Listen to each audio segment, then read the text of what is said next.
One of the most 90s looking sneakers on an OG colorway is coming back, and it's one a lot of people are looking forward to. It's one that rounds out a pretty slow moving and boring month of September, in my opinion, but it's the perfect shoe to lead us into the holiday season. Air Jordan 8 Playoffs.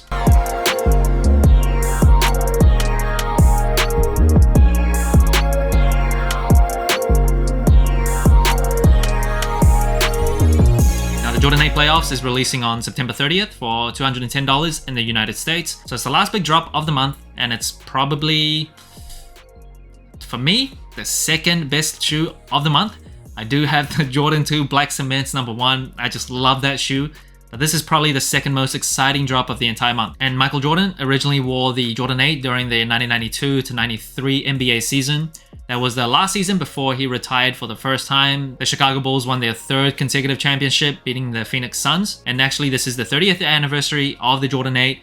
And you see the Jordan 38 actually has a lot of references to the shoe. I do have a detailed review of the Jordan 38. So if you're interested in some of the tie-ins and how the 38s references this shoe, just check out my review. Now, back in 93, this shoe came out with 3 OG colorways. The home colorway, which some people refer to as the Bugs Bunny colorway, as well as the Jordan 8 Aqua. A lot of people want that shoe to come back.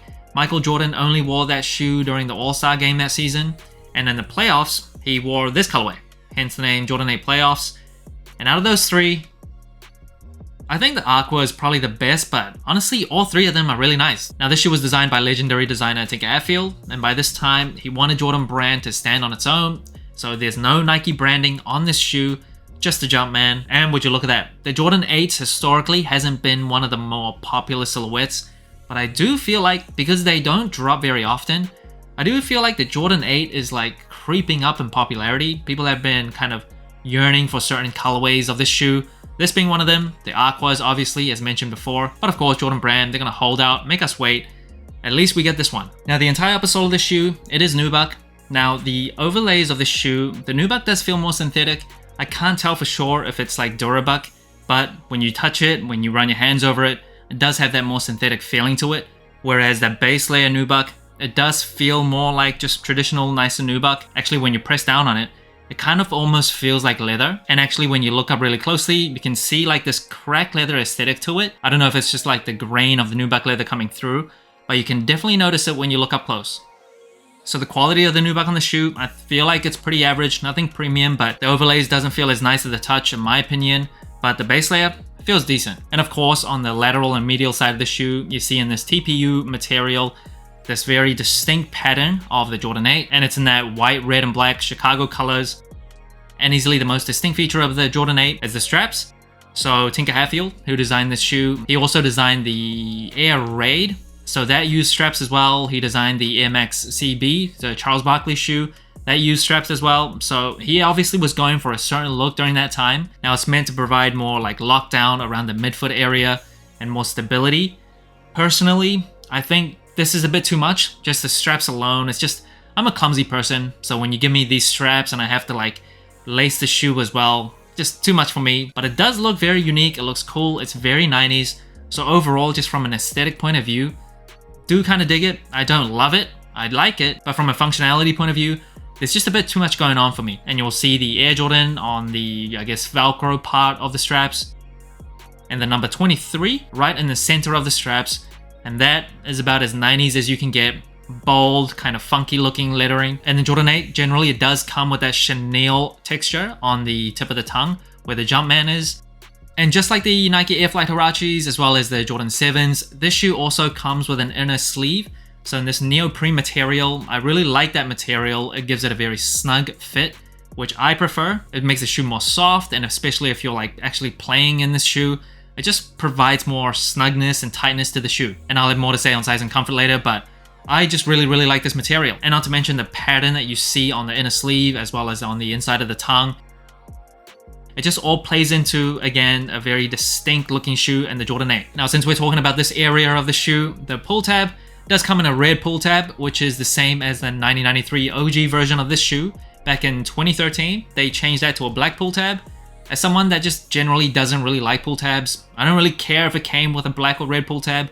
Obviously, I do prefer like a 1-to-1 OG colorway, 1-to-1 spec, but in a vacuum, it's not a huge deal for me. Like if I really like the shoe, The color of the pull tab isn't gonna dissuade me from getting that shoe, but for people that do care, it comes with the original red pull tab. Now the Jordan 8 does come with a polyurethane midsole. It does have a Nike Air unit on the heel as well as the forefoot, and you'll see these patterns cut through the midsole. Another very unique look for this unique looking shoe. And it does also have one of the prettiest outsoles of all Jordan shoes, at least from 1 to 14. Very, very colorful, just so 90s. And you'll see that same kind of funky pattern in the midfoot area. The traction, instead of herringbone that you see on a lot of other basketball shoes, goes for that honeycomb pattern. The traction is decent. However, the weight, ventilation of the shoe just wasn't the best. This shoe doesn't come with any extra laces. I don't have a huge problem with the default black laces. I think a majority black upper sole looks really nice. If I had to choose another color, maybe white, but black default laces, I'm fine with it. Box of the shoe, nothing special, pretty standard Jordan brand box. Now moving on to size and comfort, I'm a size 9.5 true to size. I do have wide feet, and for Jordan 8s, historically it's had a reputation for not being the best for wide footers. Now the straps along with the laces as well as the inner booty, that made a lot of wide footers feel like the shoe was too snug, too tight. Surprisingly, I went true to size for this shoe, and it actually fits pretty well. Like if you undo the straps, if you loosen up the laces, you can control how tight you want the straps to be. It actually fits pretty good. Like unless you're trying to play ball in this, you don't need it to be like solidly in place. I feel like this is a nice fitting shoe even for wide footers. So I do recommend, if you don't have wide feet, if you have wide feet, just stick true to size. Now in terms of comfort, I really like the inner sleeve that the Jordan 8s use. The tongue is super bouncy, super soft. However, it is a pretty heavy shoe. Like it's pretty clunky, but it's not like a LeBron 4 that I reviewed earlier, very recently. That is a heavy shoe. This shoe, even though it's more heavier than like modern day shoes especially, I don't think it's a huge problem. Now around the ankle collar, it is soft. However, it's not as thick as some other earlier Jordans, like the Jordan 2s, Jordan 5s. Those have like super thick padding around the ankle collar. This one's slightly thinner, but nothing that'll dig into your ankles and like really mess with your ankles. Now in terms of cushioning, it is still a basketball shoe. Michael Jordan preferred very flat feeling shoes, so it does have that flatter feel to it. I like that. I don't like super bouncy or super soft feeling shoes. Now the Jordan 8 came with a torsion plate, which is essentially a plate that's used for increased support. Generally in terms of comfort, I don't think it's one of the best. It is a little stiff out of the box, but I don't think it's the worst. So a lot of people think this is an uncomfortable shoe, but for me, as a wide footer even, yeah, I think it's decent. Now that brings the total sole score of the Air Jordan 8 playoffs to 13 out of 20. It's a pretty average score compared to other general release shoes, but I think this is another one of those examples where when I look at each metric in isolation and you total it up, it doesn't really define or represent accurately how I feel about the shoe overall. It doesn't take into account kind of the historical significance, so just keep that in mind. Now colorway wise, I think this is a very nice colorway. White, red and black, majority black. How can you go wrong? Now in terms of materials, like I mentioned before, the overlays just does seem like synthetic or cheaper feeling nubuck. It's not my favorite. However, the base layer, it does feel better. I like the materials that's used on the inner sleeve of the shoe, but overall, I think the materials are decent. Not premium, but definitely not trash. In terms of comfort, despite some people thinking this is not the most comfortable shoe, I think it's decent. It's a little stiff out of the box, and you definitely have to adjust both the straps as well as the laces to get like a perfect fit. But once you get that, I think it's a pretty comfortable shoe. But overall, compared to shoes like the Jordan 2s, 5s, 13s, even 14s, I think those are more comfortable shoes. This is just like a slight level below that. In terms of versatility, this is a very specific looking shoe. And what I mean by that is, it's a very 90s looking shoe. So if that time period is like fashionable, because fashion always goes in cycles. So if that 90s vibe and aesthetic happens to be in, happens to be the cool thing to wear, you might find this shoe to be very wearable.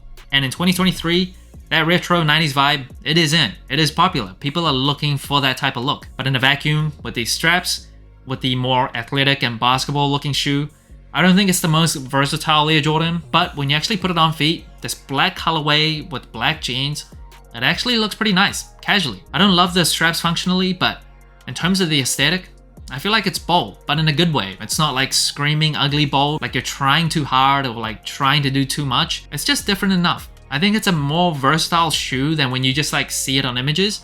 But compared to like the 1s, 3s, 4s, even 5s, I think those are slightly more versatile. The Jordan 8, whether you like it or not, it just takes you back into a certain time period. A very special time for a lot of people around my age, millennials specifically. A lot of people have a lot of nostalgia for that time, and even though in 93, when this shoe first released, I was barely born, but the overall aesthetic, the overall look, and the colors and patterns that's used on this shoe, it just really defined the early to late 90s. And because we just don't see Jordan 8s that often, I feel like it just makes the shoe a little bit more special. Now, if we can only get the Jordan 8 Aqua and the Jordan 10s to come back, that would really be the icing on top. So that's it. Thanks for watching. Sole Inclined. Let me know what you think of the Air Jordan 8 playoffs. Like, subscribe, comment, all the good stuff. And remember, tomorrow may never come, so wear your shoes.